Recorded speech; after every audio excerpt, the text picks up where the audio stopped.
Good evening and welcome to Aware on the Air, presented by members and friends of AWARE, the anti-war, anti-racism effort of Champaign-Urbana, a local peace group. I'm Carl Estabrook. It's the 50th week of 2013, and on this day in 1948, the United Nations General Assembly adopted the Universal Declaration of Human Rights, representing the first global expression of rights to which all human beings are inherently entitled. But the U.S. government has been actively violating them throughout the 65 years since. Tonight we'll hear commentaries from Ron Zoke, The Full Nelson, Karen Aram, The Drone War, Karen Evans-Levy, Local Peace Events, and, if time permits, a video of an interesting comment from Christopher Hedges. On this program, we discuss the U.S. war-making in the Middle East and around the world and try to explain why President Obama is expanding that war and killing children while he's pretending to the American people that, as he says, he's winding it down. People are not fools, of course. In spite of all the administration's misrepresentations, the latest poll shows that 3 out of 4 Americans are against the ongoing war. Makes it clear, by the way, that the Obama administration is not working for us. But because of President Obama's intense propaganda and the shameful cooperation of the American media, most Americans don't know the extent of the war that the U.S. has brought to the rest of the world. At our recent anti-war demonstrations in Champaign and Urbana, the most frequently asked questions were, what war? And by those a bit better informed, which war? AWARE, our local anti-war group, has been around for a dozen years, since the 9/11 attacks, when a number of residents of Champaign-Urbana and members of the University of Illinois saw that the U.S. government would use the 9/11 crimes as an excuse to carry on and expand its decades-long wars for the control of Middle East energy resources. Today, the U.S. government is threatening, invading, and occupying countries in a vast circle with a 5,000-mile diameter around the Persian Gulf, from North Africa to the borders of India and China, a region sometimes called the Greater Middle East. The U.S. military calls it Central Command. This region has the world's greatest concentration of oil and natural gas, and our government is spending hundreds of billions of dollars, month after month, to control it. Control, and not just access to these energy resources, is what our government demands. We, in fact, import little of our own oil supplies from the Mideast. Most of our imported oil comes from the Western Hemisphere, notably Canada and Venezuela. But control of world energy supplies gives the U.S. an unparalleled advantage over our economic rivals in Europe and Asia. These wars are not in the interest of 99% of Americans, only the 1% who profit from armaments and oil. In other words, President Obama is killing men, women, and children in Asia and Africa in our name because China and other countries need oil, and our government intends to have control over where they get it. The president says that he's conducting these vastly expensive wars to stop terrorism and protect civilians. But we can see that instead he's killing civilians and creating terrorists. These wars are not in Americans' interests, because it's the 1% who profit from them. Most Americans don't know that President Obama is conducting the world's greatest terrorist program. But the Bureau of Investigative Journalism in London estimates the president has killed between 2,500 and 4,000 people with drones alone, including over 200 children. And that's only part of his global assassination campaign. Within the first 5 months of Obama's presidency in 2009, he not only sent tens of thousands more U.S. troops to Afghanistan, he authorized a massive expansion of clandestine military and intelligence operations worldwide. He ordered so-called special forces to be sent into both friendly and hostile nations in the Middle East, Central Asia, and Africa. The deployment of highly trained American killers into dozens of new countries was designed, in General Petraeus' words, to, quote, penetrate, disrupt, defeat, or destroy enemies of the U.S. beyond the rule of law with no trials or pretenses of accountability. They were also to prepare the environment for larger attacks from the U.S. and NATO. The Obama administration was not just responding to terrorism. Today, the U.S. Special Operations Command, JSOC, American Death Squads, consists of perhaps 66,000 U.S. troops, active in more than 100 countries around the world, according to their own spokesman. These troops are accountable not to Congress, but only to the President's National Security Council. They're a private army, killing people around the world in what is nothing less than the world's greatest terrorist campaign, run out of the White House. No wonder the U.S. is hated around the world. Why is Obama carrying on this secret global assassination campaign when it's obvious that it increases terrorism around the world? We can only conclude, hard as it is to believe, that the U.S. government wants war, even including terrorist attacks against U.S. interests and citizens. If there were no war, the U.S. would have no excuse for occupying the world's greatest energy-producing region. Obama's problem is the American people, who recently stopped him from bombing Syria. Americans don't want more war and are suffering from the administration's economic policies. But politicians, banks, and corporations do want war, so it's clear whom Obama is working for. You're watching Aware on the Air, where we try to help frustrate the 1%'s war policy as it's put into practice by the Obama administration. And we'll begin tonight with Ron Zook, the Full Nelson. I like the title. Well, I'm not referring, of course, to the wrestling hold, but that is metaphorically what the whole Nelson Mandela life story seems to have upon the press today. It's hard to find anything else in the media other than the big memorial going on in South Africa to Nelson Mandela, who died last Thursday. Many world leaders are there. It's being held in an enormous soccer stadium. Unfortunately, there's a lot of rain, but it's an enormous event, and the media are saturated with it today. So, New York Times, December 9th, scores of world leaders to attend Mandela Memorial today. This has created some consternation and scandal especially among our right-wingers and some left-wingers also, because of Mr. Mandela's crooked path and his life ideologically, it seems. Some were scandalized by the fact that Raul Castro was there and apparently shook hands with Barack Obama, and this has upset a number of people. Mandela spent 27 years in prison for essentially being an anti-government terrorist. He was released in 1990 and became the first black president of South Africa in 1994, having acquired the Nobel Peace Prize jointly with F.W. de Klerk, the last white ruler of South Africa in 1993.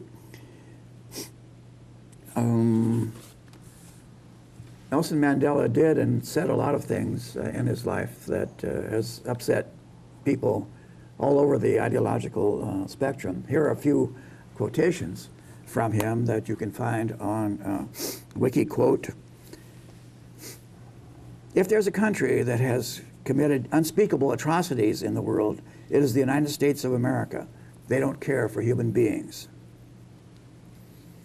The current world financial crisis also starkly reminds us that many of the concepts that guided our sense of how the world and its affairs are best ordered have suddenly been shown to be wanting. There's no doubt that the United States now feels that they are the only superpower in the world and they can do what they like. Gandhi rejects the Adam Smith notion of human nature is motivated by self-interest and brute needs and returns us to our spiritual dimension with its impulses for nonviolence. Nonviolence, justice, and equality. He exposes the fallacy of the claim that everyone can be rich and successful, provided they work hard. He points to the millions who work themselves to the bone and still remain hungry. We know too well that our freedom is incomplete without the freedom of the Palestinians. When a man is denied the right to live the life he believes in, he has no choice but to become an outlaw. So this is the old Mandela. Because of these kinds of statements and his militance in earlier life, people who are now praising him have come under attack themselves. Two outstanding cases being Senator Ted Cruz and Newt Gingrich. Headline on Newsmax, right-wing site, Gingrich takes heat for praising Mandela. So this is the ultra-right condemning the far-right, it seems.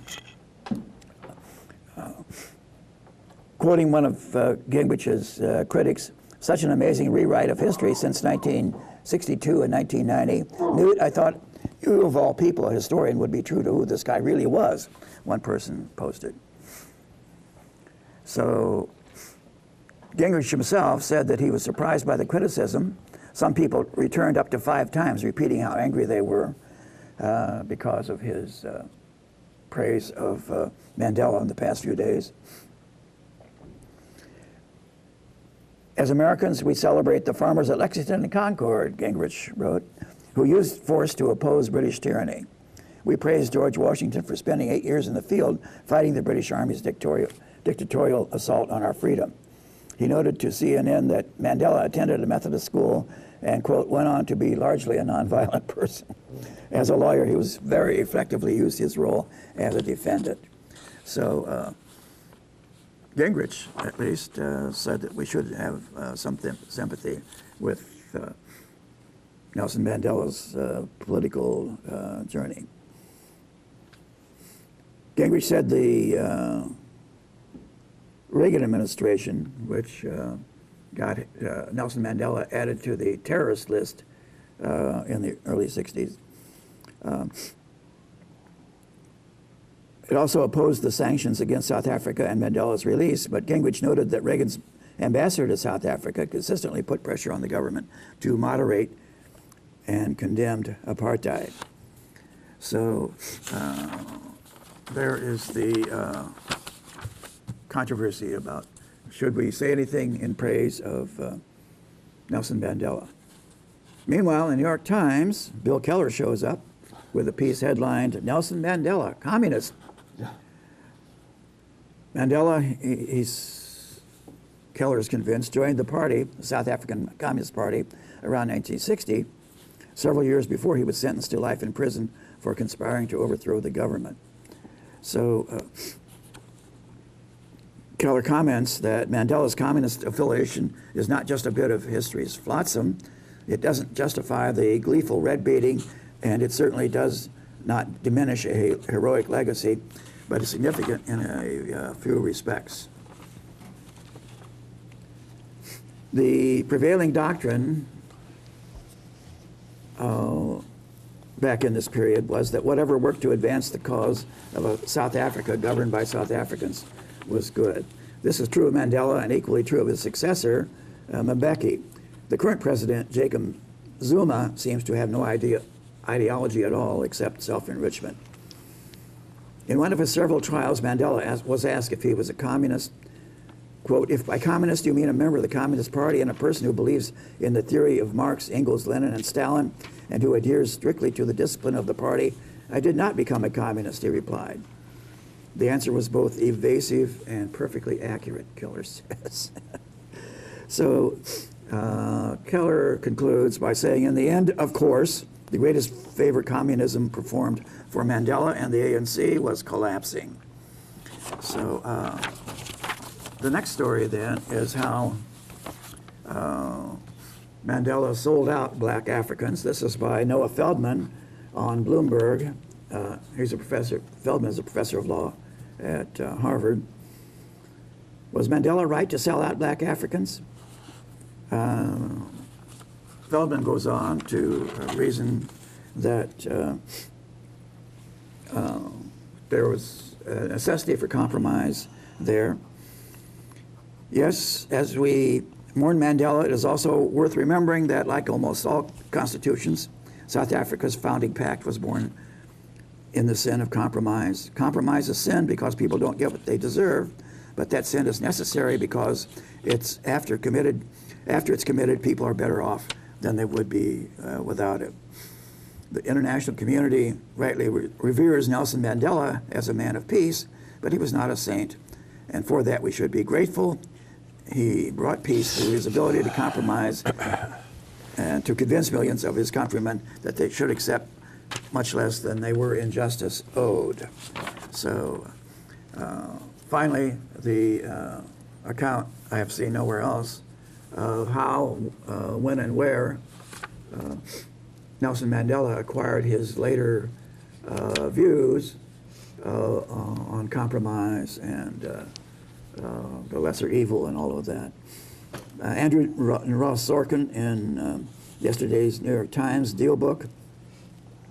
The story of Mr. Mandela's evolving economic view is eye-opening. It happened in January 1992 during a trip to Davos, Switzerland, for the annual meeting of the World Economic Forum. Mr. Mandela was persuaded to support an economic framework of South Africa based on capitalism and globalization after a series of conversations with other world leaders. They changed my views altogether, Mr. Mandela told Anthony Sampson, his friend and the author of Mandela, the Authorized Biography. I came home to say, chaps, we have to choose. We either keep rationalization and get no investment, or we modify our own attitude and get investment. So he decided that what South Africa really needed most desperately was investment from the big investors, the capitalists, and the corporations. So, fascinating piece. Sorokin goes on to say, for all of Mr. Mandela's embrace of capitalism and free markets, as demonstrated through his policy called GEAR, Growth, Employment, and Redistribution, the results raise more questions than answers about his success. The subsequent economic history of South Africa has not been very inspiring, even after Mr. Mandela achieved redemption in Western eyes by embracing capitalism and the free market to a large extent. South Africa's National Planning Commission has said that in 1995, the proportion of its citizens living below the poverty line of $2 a day was about 53%. The figure has gone as high as 58% and as low as only 48%. The official unemployment rate hovers at about 25% and may in truth be much higher. According to Bloomberg News, the average white household earns 6 times what a black one does. Among young black men, unemployment is close to 50%. Whites still hold nearly 3/4 of all management jobs.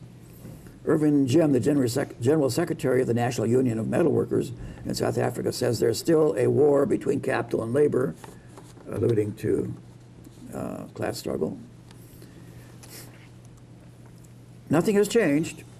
During the struggle, workers fought for a living wage, but the apartheid wage gap is still there. The average white wage is about 1,900 Rand per month, but for blacks it is just about 2,500 Rand. What does that buy? Inferior squatter camps, inferior goods, inferior everything. Mr. Mandela may have ended apartheid and years of awful violence, but his dream of creating a country that is, as he said, a democratic and free society in which all persons live together in harmony and with equal opportunities may still remain a dream that capitalism and free markets have yet to solve. So there it is. He made the compromise. He accepted the lesser evil. He acquired dirty hands, but in the end, it didn't do any good. And South Africa is still among the most unequal countries in the world.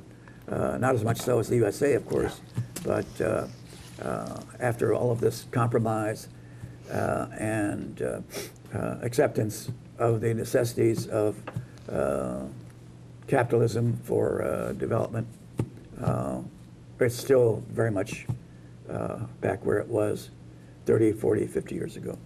Thank you very much, Ron. I must say it's some tribute to Mandela's power of reconciliation, if that's what it is, to get you to quote Newt Gingrich extensively. So, something happened there. Right. You're watching Aware on the Air. Karen, you want to comment on Ron's observations here? Well, yes.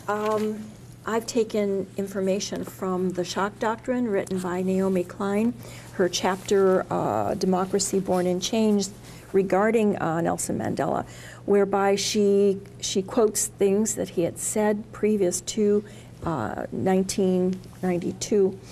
And she said she actually went to South Africa in 2005 to try to understand what had happened in the transition in those key years between 1990 and 94 to make Mandela take a route that he had described so unequivocally as inconceivable previous to that. So now you've quoted a statement that Mandela made in Davos in 1992, is that correct? Okay. That must have been the turning point then. Yes. She does not have anything in reference to that here. What she does have from her investigation, which doesn't necessarily support what you have said, and I don't doubt what you have said. In fact, this almost, her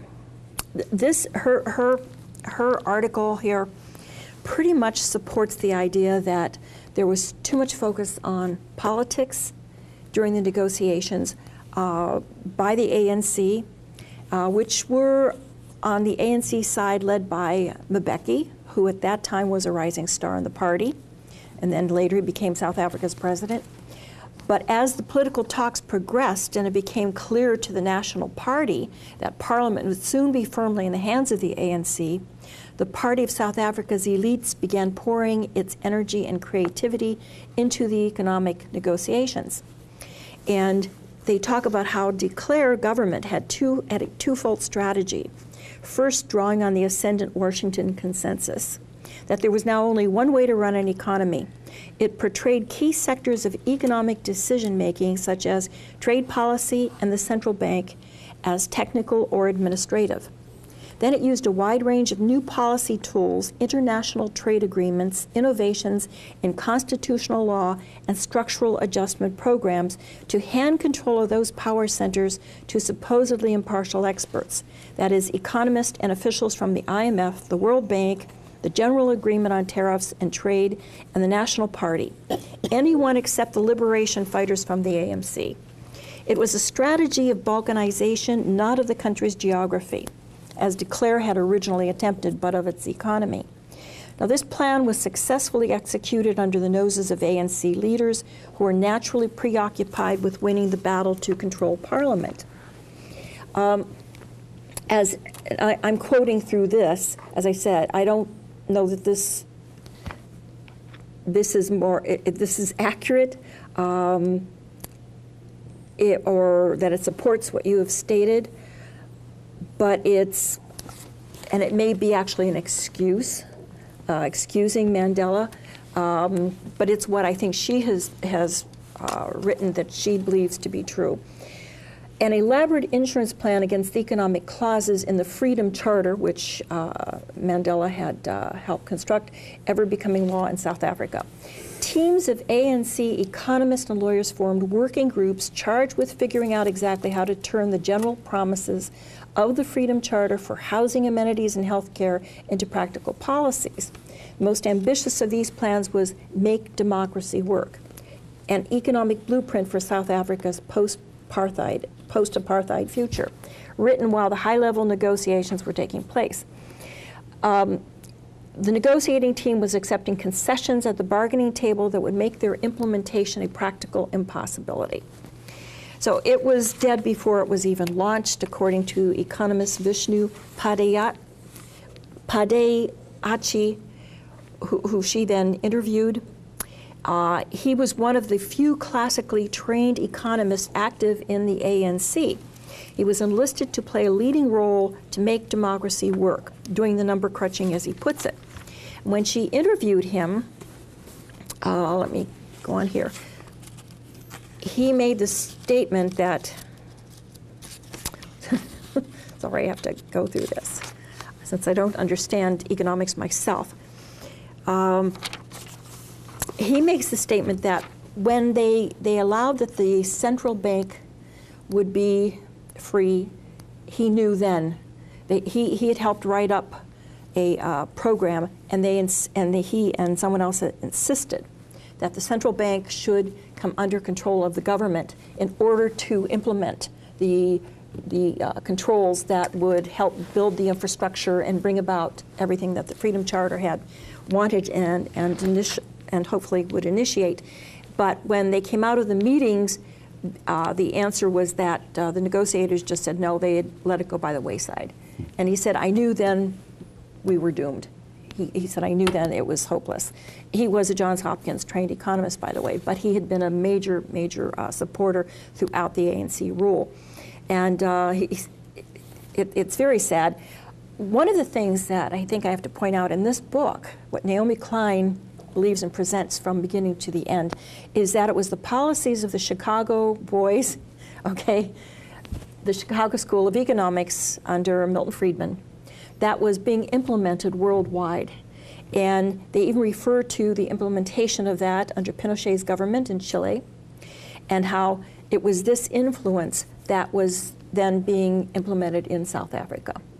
And you're right, there is a point here too where it is mentioned that Mandela was concerned that they weren't going to be able to improve the lives of people unless they had foreign investment. And that was also the fall down. She also put the question to William Gumede, who I may not be pronouncing his name correctly. He was a third-generation ANC activist who, as a leader of the student movement during the transition, was on the streets in those tumultuous years. He said everyone was watching the political negotiations, referring to the Declare Mandela summits. And if people felt it wasn't going well, there would be mass protest. But when the economic negotiations would report back, people thought it was technical. No one was interested. This perception is what encouraged by Mbeki, who portrayed the talks as administrative and of no popular concern, much like the Chileans with their technical democracy. As a result, he told me with great exasperation, we missed it. We missed the real story. Today, Gumede is one of South Africa's most respected investigative journalists. He says he came to understand that it was in those technical meetings that the true future of his country was being decided. And though few understood it at the time, like many people, I spoke with Gumede, reminded me that South Africa was very much on the brink of civil war throughout the transition period. Townships were being terrorized by gangs who'd been armed by the National Party. Police massacres were still taking place, leaders were still being assassinated, and there was constant talk of the country descending into a bloodbath. So he said, I was focusing on politics, mass action, going to the show. That's a definitive showdown between demonstrators and police. So I think the point that she makes here throughout was that the ANC activists didn't understand at the time that it was the nature of democracy itself that was being altered in those negotiations, changed so that once the web of constraints had descended on their country, there would be effectively be no later. They kept thinking that they would deal with the economics later, but the politics had to come first.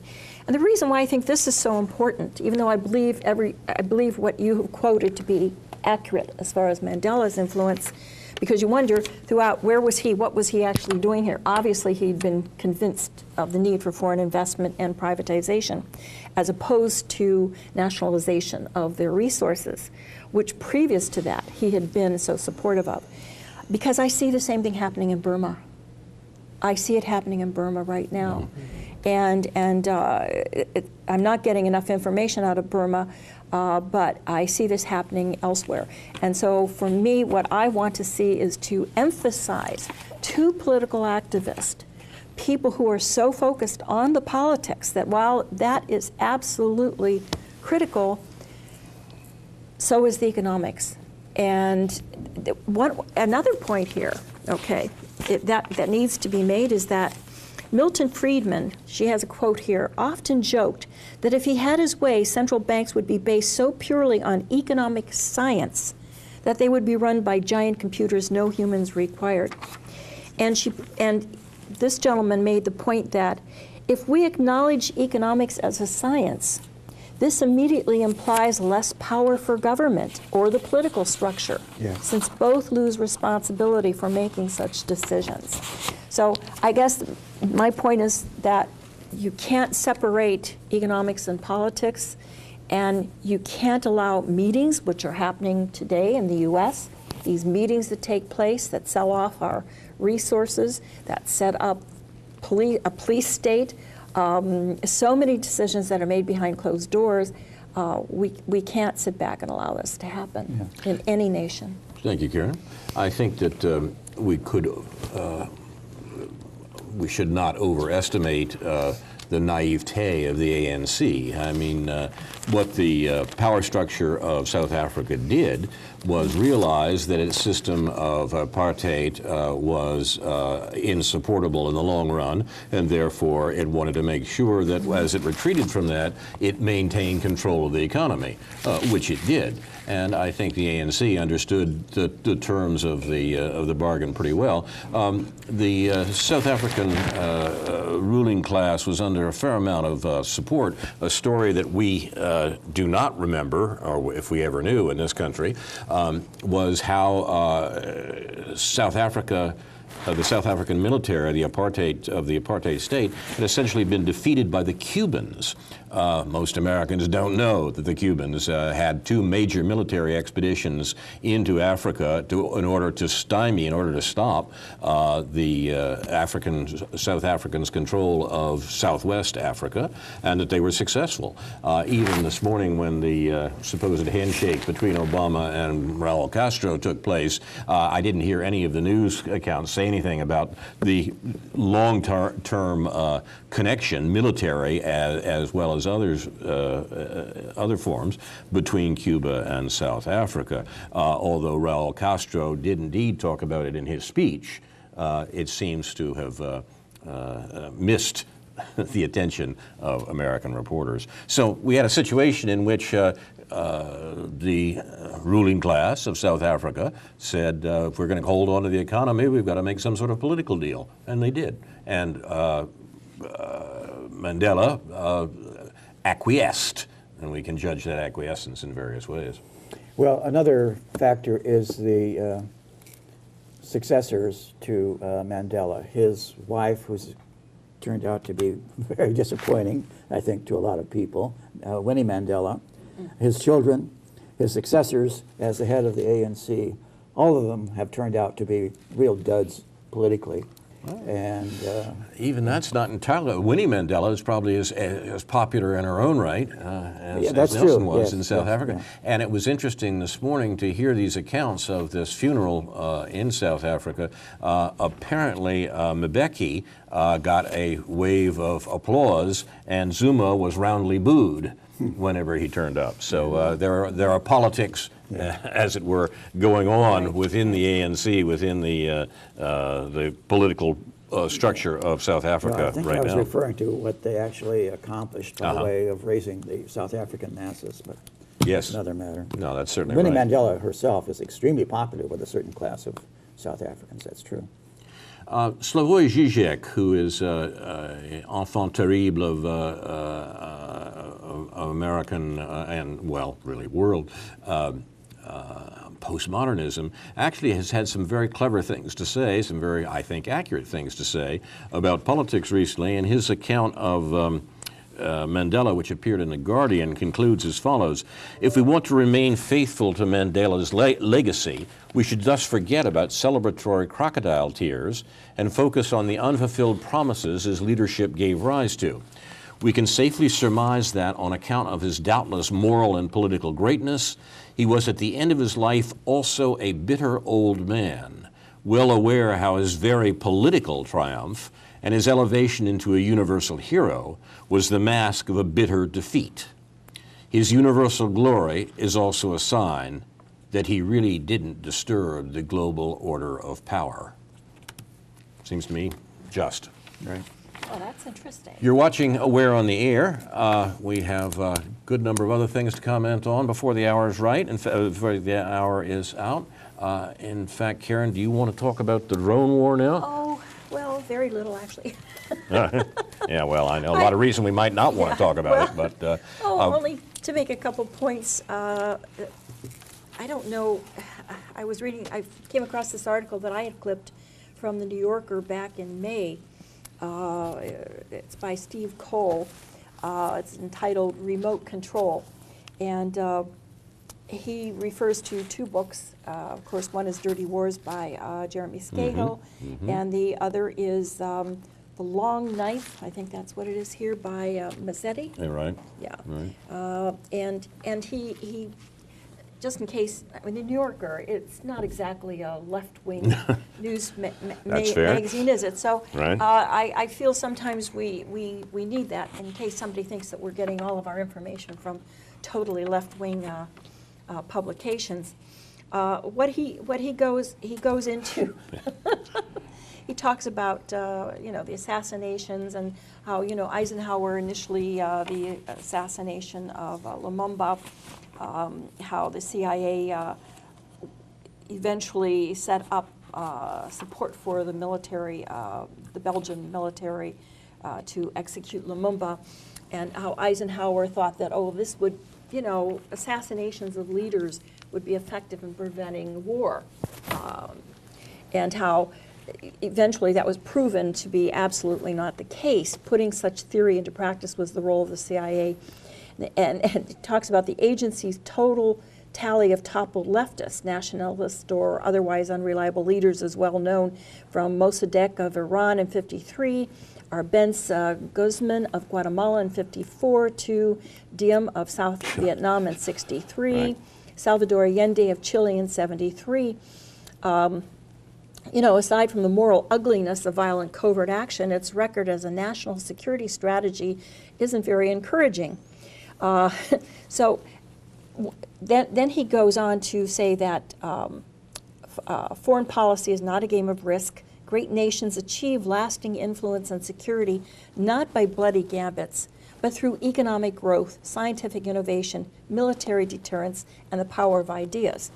So but then after a congressional investigation that exposed the extent of the CIA plots, President Gerald Ford issued an executive order banning political assassinations. Yeah. Successive presidents, he claims, strengthened the ban with executive orders of their own, codifying a growing bipartisan consensus that assassinations undercut America's avowed commitment to democracy, human rights, and the rule of law. He skips over the years in which we were toppling governments in Nicaragua, Argentina, El Salvador, on and on and on, to jump to, of course, 9/11, and how then the CIA leaders advocated for the right to kill members of Al-Qaeda, and some of which you cover all the time, and I don't mean to be redundant, Carl, but what he jumps to is how the assassination campaigns have now taken on the idea that all right, let me skip here. Even though it's been proven that, culling leaders works in some instances, especially when terrorist groups are young and small, but certainly not in others. Now, these were studies done at the University of Maryland, which has a very strong linkage with the military, by the way, and the Pentagon. But what he points out is that in Mazzetti's article, he says that Richard Blee, a retired CIA operations officer who worked aggressively against al-Qaeda at the Counter-Terrorist Center before and after September 11th, and who, like Shin Bet, directors in The Gatekeepers, a film that has even Israel questioning some of their terrorism, really, has since developed doubts about tactics he once embraced. He said, in the early days, for our consciences, we wanted to know who we were killing before anyone pulled the trigger. he told the author, and he continued, but now we're lighting these people up all over the place. Every drone strike is an execution. And if we're going to hand down death sentences, there ought to be some public accountability and some public discussion about the whole thing, and it should be a debate that Americans can understand. That reckoning still seems a very long way off, according to Mr. Cole here. But this is an article that appeared in a very non-leftist magazine in support of everything you've been saying, Carl and Ron, that you've been saying for some time.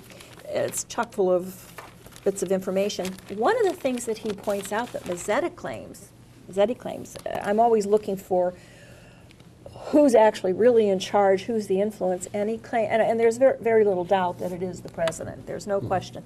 Nothing, according to everything I've read, nothing is accomplished without president approval. And of course, they have to pretend that, of course, he doesn't know about it. That's why the CIA at one point was supposedly doing covert operations so that the president could deny all knowledge. Well, the program is secret, but I don't think they've ever made any. I mean, it's a Right. pretty open secret, and they've Yeah. never made it. I mean, it's never been suggested that the global assassination program that the U.S. is carrying on is the work of some underling. I mean, this is Not at all. Obama's program, Right. And can even be contrasted in some ways with Bush's program, at least in intensity.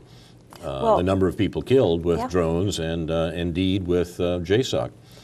Well, exactly. And one of the points that is made here now, something that I tend to disagree with a little bit with Cole, is his assertion that, well, when I read Legacy of Ashes by Tim Weiner, and towards the end, my interpretation was that he claims that due to being highly ineffectual, the CIA was less powerful today, at least when Weiner printed it. Now, I'll have to go back and reread his synopsis because I don't get that impression from this article here, whereby Mazzetti is making the case that Obama, according to one of the CIA operatives here, is that anything the CIA wants or says, Obama agrees to, and that the CIA is the one that's responsible for carrying out the drone attacks right now. Yeah, I mean, How important that is, I don't know, but it tells me that Weiner's not, it's in dispute with what Weiner has been implying, that the power of the CIA is no longer what it was because they failed to provide the intelligence that they're supposed to be providing with all of their dirty tricks and behind-the-scenes activities. I once So I met don't know. Philip Agee, who was one of the first of the whistleblowers about the CIA. He published a famous book called Inside the Company that as a CIA agent, a Notre Dame graduate who went into the CIA on graduation, and I met him at years later after his book achieved some notoriety, and one time he was back in the country after the book appeared. And one point he made in the conversation I thought was particularly important. He says there's a lot of interests, of different interests, in trying to pretend the CIA is a rogue agency or that some parts of it are going off on their own. He says the CIA has always, in each administration, been a tool of the president. Absolutely. And you, for the most part, you have got to look at the presidency if you want to know why the agency is acting the way it does. That seems to me not to have changed. I'm not sure. Comments on this, Ron? Well, no. Again, I think there's a danger of concentrating too much on one person and his or her evil mind. But none of these things can be done, carried out by a single person. So we never know who actually initiated it, who influenced whom to implement it, to continue it, and so on. So I think there's a lot of blame to be spread around. Yes, again, exactly. I'm kind of doubtful about the attempts to demonize a single person. Well, I mean, in a sense, it doesn't matter. If Barack Obama had been strangled in his cradle, whether that cradle was in Kenya or anyplace else, why, you know, there'd be someone else running the, look, I mean, we saw Bush. Right. We saw what the Right. Bush administration was like. I have no doubt that had Mr. Romney been elected president, we would be following very similar policies. There's change over time, but the notion that the problem is simply that an evil person has gotten into office, and if we get that evil person out of office, then the policy will change. You know, look, I mean, there have been plenty of attempts in the last century to say that the problem comes because there are evil people in our government. All we have to do is find the evil people, put them up against the wall, and the government will be fine. It never quite works out. There always seem to be enough other people willing to take those positions, and the policies themselves are the things that have to be debated and refuted. And it seems to me no difference here. But that shouldn't blind us to the fact that this is indeed what this administration is doing. This administration did not have to send 30,000 more troops to Afghanistan when it came into office. This administration does not have to pursue a worldwide policy of assassination in the way that Karen was describing, and yet, in fact, it chooses to do it. No one is holding a gun to its head. It's holding guns to other people's heads. No one's holding a gun to its head saying you've got to go out and kill people around the world. They're going out and killing people around the world, and that seems to me to be the issue. You're watching Aware on the Air. We have some other matters that I'd like to get in before the expiration of our time here. I think I'd like to simply read the flyer that we passed out at the demonstration last Saturday. Aware has been conducting anti-war demonstrations in Champaign-Urbana for a dozen years, typically on the first Saturday of every month. And in recent years, they've been centered at Main and Neal Streets in downtown Champaign on that first Saturday. And even in the bitter cold, about a dozen brave Awareists went out to demonstrate this past Saturday. And this is the flyer that was prepared for that demonstration. It reads, "Peace may break out in the Middle East, but Illinois congressmen are trying to stop it. They're working for the 1% who profit from the war, not the 99% who don't. The American people who want U.S. troops brought home stopped President Obama from bombing Syria in September. The British people did the same thing with their right-wing prime minister. Now international diplomacy has opened the way to an agreement with Syria's ally, Iran. In fact, the U.S. government is only pretending that it's concerned about Iran's developing a nuclear weapon. In Israel, America's chief ally, our stationary aircraft carrier for U.S. military control of the Mideast, has hundreds of high-tech nuclear weapons, and the U.S. military has many of its own in the region, at sea and on U.S. bases in the Middle East. There are more than 1,000 U.S. military bases in more than 150 countries around the world. We might ask why. But even if the Iranians were to develop a nuclear weapon, and they aren't, it's ridiculous to think that they would dare use it offensively. That would invite their nuclear destruction by the U.S. and Israel. We'd turn the country into glass and have a perfectly good excuse, as we've looked for other good excuses before, a new Pearl Harbor, as was said a number of years ago. The Israeli government is clearly champing at the bit to use this excuse to go after Iran. But what the U.S. government is actually concerned about is control of Iran's immense energy resources, oil and natural gas. We overthrew a popular government in Iran 60 years ago and installed a vicious dictator who would do our bidding. But the Iranians finally threw him out in 1979. Ever since then, the U.S. has continued to use ruthless methods to try to control the country. Control, and not just access to the oil, is what the U.S. has demanded since World War II. But one of our favorite weapons to ensure that control has been the imposition of trade and economic sanctions on countries in the region. These sanctions kill the weakest in the country, In 1996, the Clinton administration said that killing 500,000 children in Iraq with sanctions was worth it to promote American policy. Now, these days, in spite of the recent agreement with Iran, members of Congress are pushing for even more punitive sanctions on Iran, and the administration, at least for the moment, is holding back on it. But the charge in the Congress and in both the House and the Senate is being led by congressmen from Illinois, Senator Kirk in the Senate and Rodney Davis, our own local representative, in the House. It's time for Americans to say no to the child killers in the White House and the Congress, particularly because we sent them there, and so we are responsible for what they do.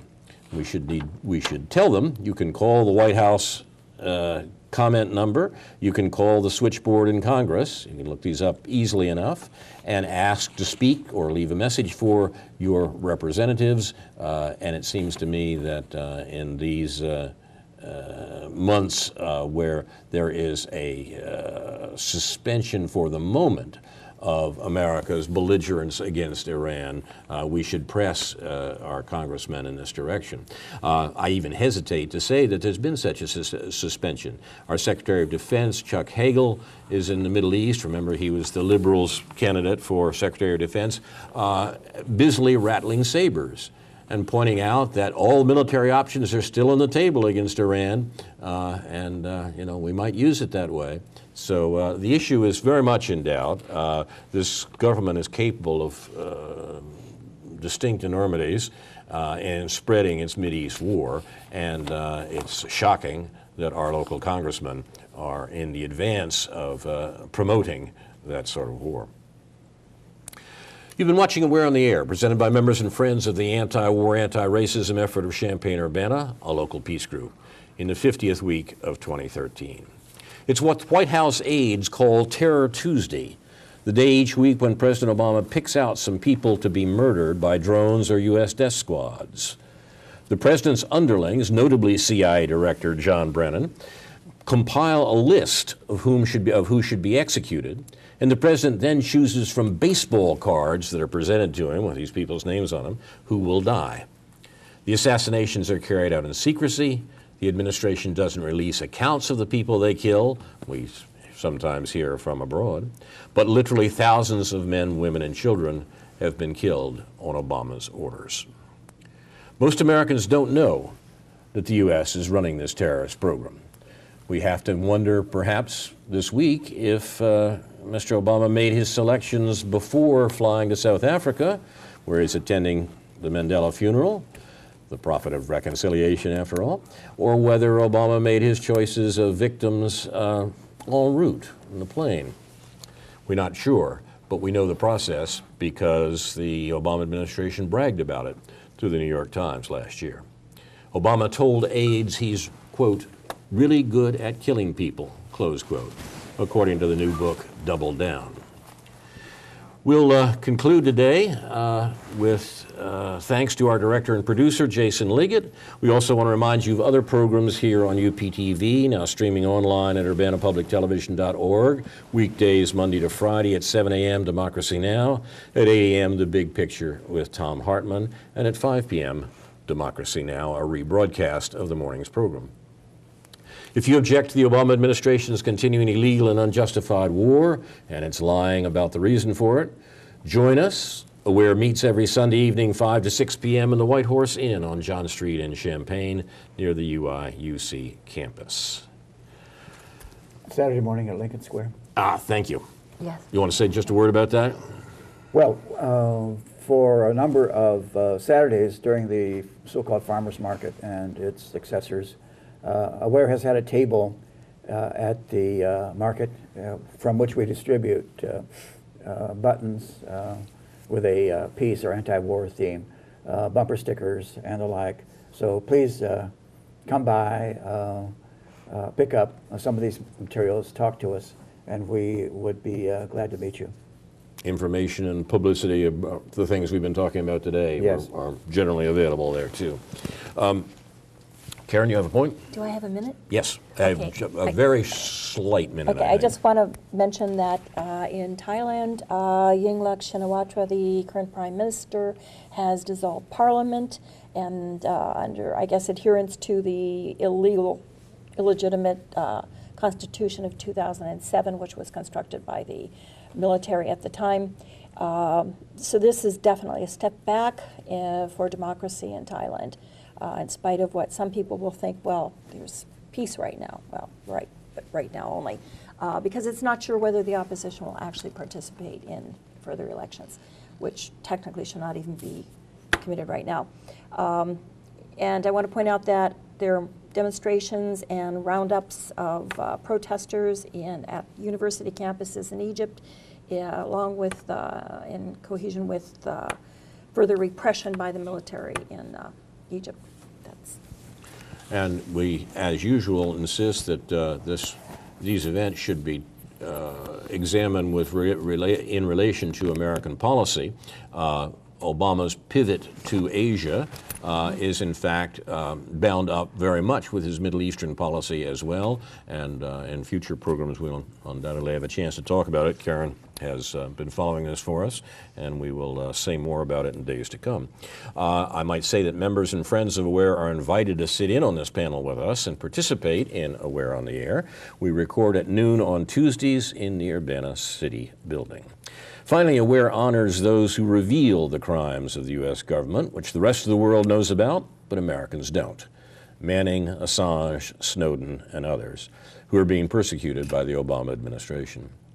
Now, this is Carl Estabrook for Karen Aram, Ron Zoke, Karen Evans-Levy, Stuart Levy, David Johnson, and other members and friends of AWARE, saying in the words of the late Edward Murrow, good night and good luck.